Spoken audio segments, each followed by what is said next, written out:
Not haunted. Shut up. Why isn't it haunted? I don't know. Does it frighten you, the things that happen here? Oh, well, it did first, but now I've got more used to it. And you learn to accept the things that happen. It's slung covered at Mum. Might eat it, Mum. Slung a bookshelf at Mum. Yeah. Have you tried telling it to go away? Yes, many times. No, nothing. And what does it reply? No, it won't. It'll stay another 6-7 years.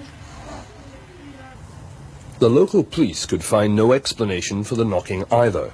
They were even more baffled when two of their beat constables reported seeing an armchair levitate across the Hodgsons' living room. It came off the floor, or maybe a ½ inch, I should say, and I saw it slide off to the right, about 3.5 to 4 feet before it came to rest. I checked to see whether or not it could possibly have slid along the floor. I placed a marble on the floor to see whether or not the marble would go in the same direction as the chair did, and it didn't roll at all. I checked for wires under the cushion of the chair, and I could find no explanation at all.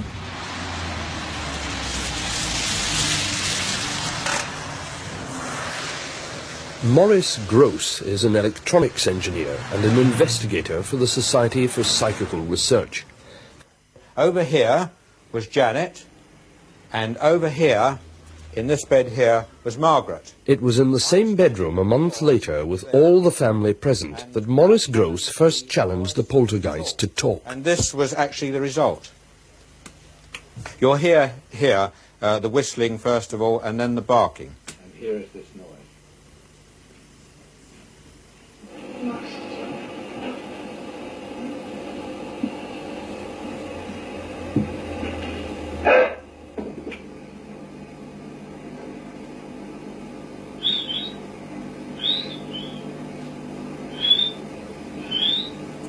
The barking here is quite extraordinary, actually.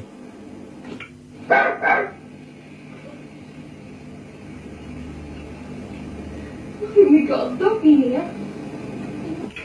I then said to it, you can whistle. I then, as I said on the tape here, I then said to it, if you can whistle and bark and groan, then you can talk. And I asked it to actually say my name. Well, just a minute. Right, we'll try again. I want you to call out my name. My complete name. Maurice Gross.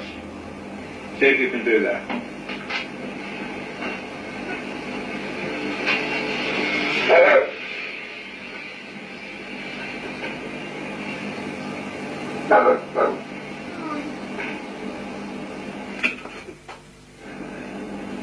Very good.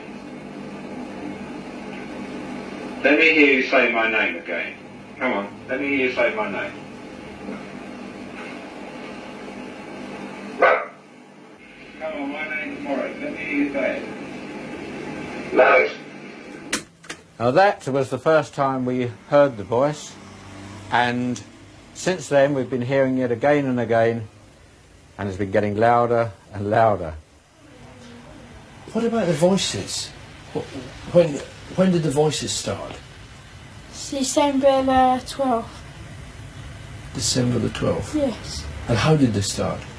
Well, one night Mr. Gross was talking about it about 8:30. He said, all we need now is the voices to talk. And that night I went to bed, and can't remember exactly what happened.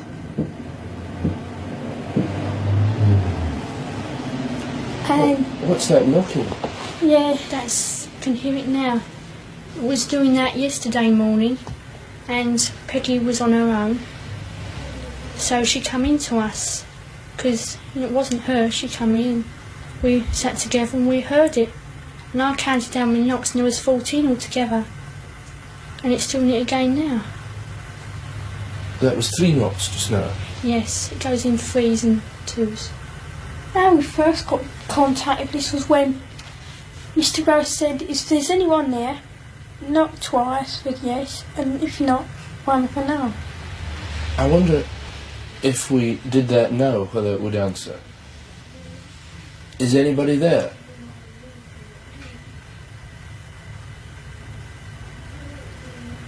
Is anybody there?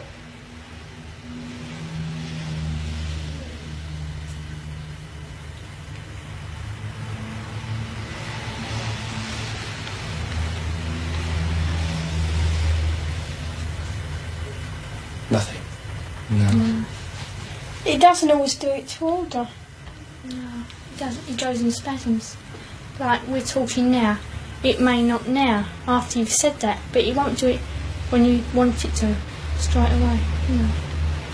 What about the voices? They sometimes say things and make answers. Is that the voice now? Yeah. Is anybody there? How many voices are there? Dirty Dick, Andrew Garner, and Stuart Thurton. Dirty Dick, Andrew Gardner, and Stuart Thurton. Oh, has he ever spelt that for you? No. Mr. Ghost asked him, but something distracted Mr. Ghost last night when he asked. Oh, some time ago. And Sorry, what do you go on. think these are? Are they people or are they just voices? Could be spirits, oh, I don't know. I believe it's a Ghost form or of something. spirit speaking for us somehow. No. We don't get this at school, these voices are. Because I believe when we're all separate, it's not so strong. Just when you come near each other? Yeah, like here, or our aunts, we were up there together, or in Peggy's next door. And Janet's, your voice is stronger, isn't it? It seems to be the strongest. Yeah. When you hear the voice and it comes out, where does it come from? Here, your throat? No. Where do you feel it comes Back from? of the neck. Back of the neck. And so it must be as if it's somebody else speaking then, when you hear Yeah, it. behind us. And do you get the feeling when you hear the voice that there is a person there? Yes. Yeah. And do they tell you much about themselves? Not really, no. They just tend to growl and... Play around and sort of joke and be silly. No. I wonder, do you think there's anyone there just now? Yeah, I do. Who's that? What? Who's that, Janet? Pardon? Stuart Thurton. Stuart Certain, and he's one of the voices. Yeah. Why do you think he comes and speaks through you? To annoy us. Does he ever say anything nice? Well, don't know really. Shall we Says- try and speak to him? No. We'll see if he'll speak to us. Yeah. Is anybody there? No. Who's there? Doctor Doctor Who?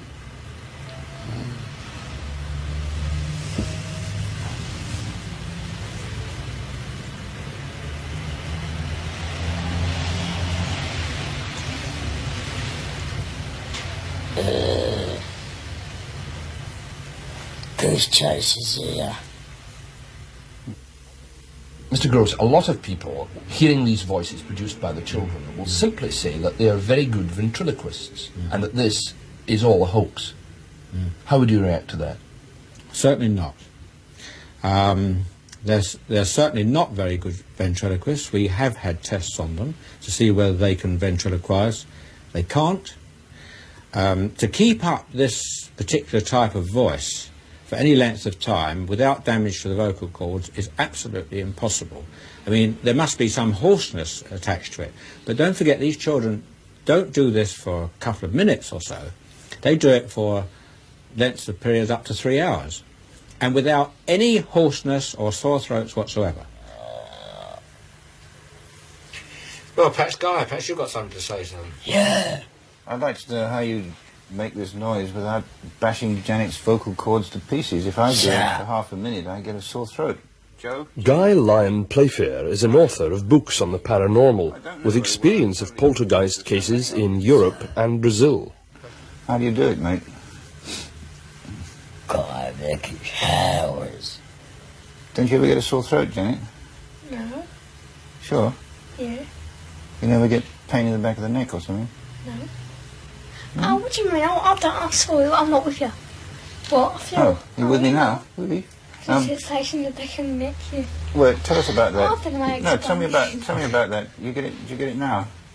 Buzzing in the back of the neck. Yeah. Do you feel it vibrating as if it was sort of? No, like someone Someone got what? their hand on the back of my neck like that. Poltergeists seem to thrive on an atmosphere of tension that is partly sexual. The fact that most of the focuses are adolescents seems to contribute to the mischievous nature of the effects, leading some to suggest that the kids are faking or enjoying a laugh at the expense of the investigators. But to create all the bizarre effects that went on in this house either involves a gigantic conspiracy with the neighbours or a disruption in our laws of mind and matter. These teenage sisters believe they're haunted by a poltergeist. I was going to ask the same question as I asked earlier. How many voices are there? 600. 600 the voices. I know the joke. How many really are there, Margaret? I think so far we've had 10 Right. sensible voices, but the rest of the names are absolute rubbish.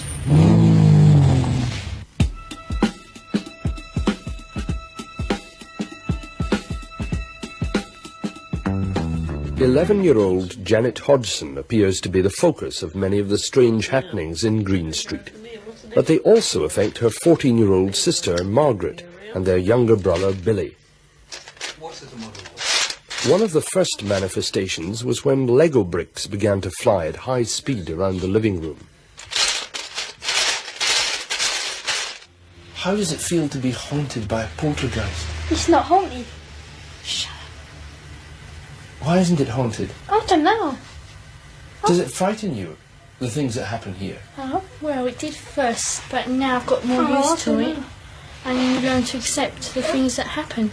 It slung covered at Mum. My idiot Mum. Slung a bookshelf at Mum. Yeah. Have you tried telling it to go away? Yes, Yeah. many No times. answer, nothing. And what does it reply? No, it won't. It'll stay another 6-7 years. The local police could find no explanation for the knocking either. They were even more baffled when two of their beat constables reported seeing an armchair levitate across the Hodgsons' living room. It came off the floor, or maybe a ½ inch, I should say, and I saw it slide off to the right, about 3.5 to 4 feet before it came to rest. I checked to see whether or not it could possibly have slid along the floor. I placed a marble on the floor to see whether or not the marble would go in the same direction as the chair did, and it didn't roll at all. I checked for wires under the cushion of the chair, and I could find no explanation at all.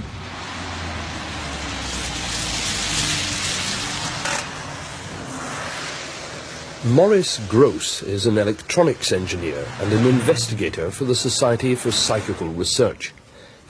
Over here was Janet, and over here, in this bed here, was Margaret. It was in the same bedroom a month later, with all the family present, that Maurice Gross first challenged the poltergeist to talk. And this was actually the result. You're here.